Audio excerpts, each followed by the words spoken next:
Despite loving movies, I've never been much of a fan of Hollywood glamour. I can take or leave all of the buzz surrounding the Oscars, but as a portrait photographer, I do love the photographs, and I especially love the portraits that come out of the event each and every year from Mark Seliger. It's the 11th year that Seliger has created a portrait studio to capture the stars attending the Vanity Fair Oscar Party. That's arguably the Oscar after party. Certainly the one that attracts the biggest stars. Seliger has done it again this year, capturing what can best be described as the soul of the event.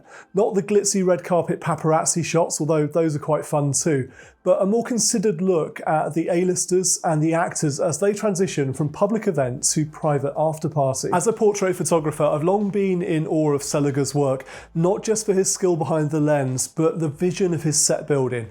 And this is arguably the most important aspect of portrait photography success, access to incredible subjects. Seliger gets access to the top celebs, some of the most iconic figures in entertainment, and access at a time when they are celebrating. I can't stress how important a factor the timing of the access is in the creation of these particular portraits. Seliger's approach to this year's portraits was a bit different from the glitz and glamour we've seen in previous years, opting this time for a set that conjured images of a moody, slightly brutalist environment. The backdrop, which gave an illusion of a cold and isolated industrial plant, was commissioned specially for this event. And I love the set that he used this year. It did the perfect job of contrasting with the glitz and glamour of Hollywood, presenting the strength, resilience, and in some cases complexity of the stars he photographed. Among the portraits captured were Emma Stone, fresh from her Oscar win for Best Actress in a Leading Role, who posed for Seliger with the same grace and intensity that she brings to the screen. Christopher Nolan and his wife Emma Thomas also posed for Seliger, Oscars clutched in hand, triumphant following Oppenheimer's sweeping success at the Oscars this year. What I love about these portraits is obviously their visual appeal, but more importantly, the stories they each tell. Ambition, achievement, and the sheer joy of being part of this cinematic excellence. First-time nominee and winner Da'Vine Joy Randolph provided one of the most poignant moments of the evening. Captured in Seliger's studio, her portrait emanated the strength and pride of a woman who had just experienced one of the most transformative moments of her career. Meanwhile, the array of other celebrities who flocked to Seliger's studio, each with their own unique style and persona, revealed the diverse fabric of Hollywood's elite.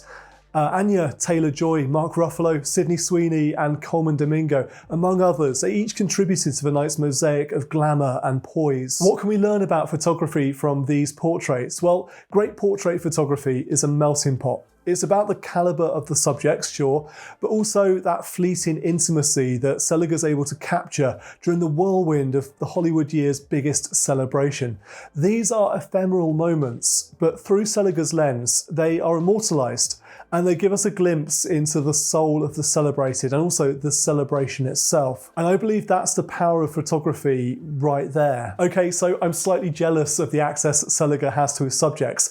Access in our field as photographers is not just about being in the same room as the subjects. I've been fortunate in my career to share a room with plenty of celebrities, with permission in many cases to photograph them.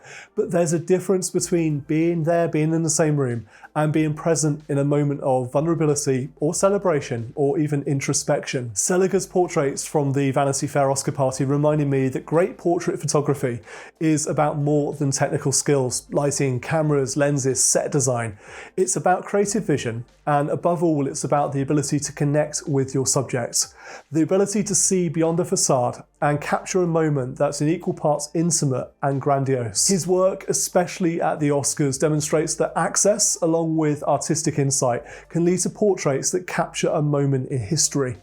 The moody, slightly brutalist set of this year's portraits adds a brilliant layer of complexity to the photographs, reminding us as viewers that beneath the surface, beneath all that glitz and glamour, there is depth, there's character, there's a story waiting to be told. So I pose this question. In a world where moments are increasingly fleeting, where memories seem to fade faster than ever before, how important is it that we capture these fleeting moments of celebration, these moments of achievement and emotion? As we rush through our busy days, how do we use photography to pause and appreciate the depth of these experiences? Do let me know what you think in the comments below. I'd love to hear from you on this one. And thank you for taking the time to watch this video. I look forward to seeing you again soon.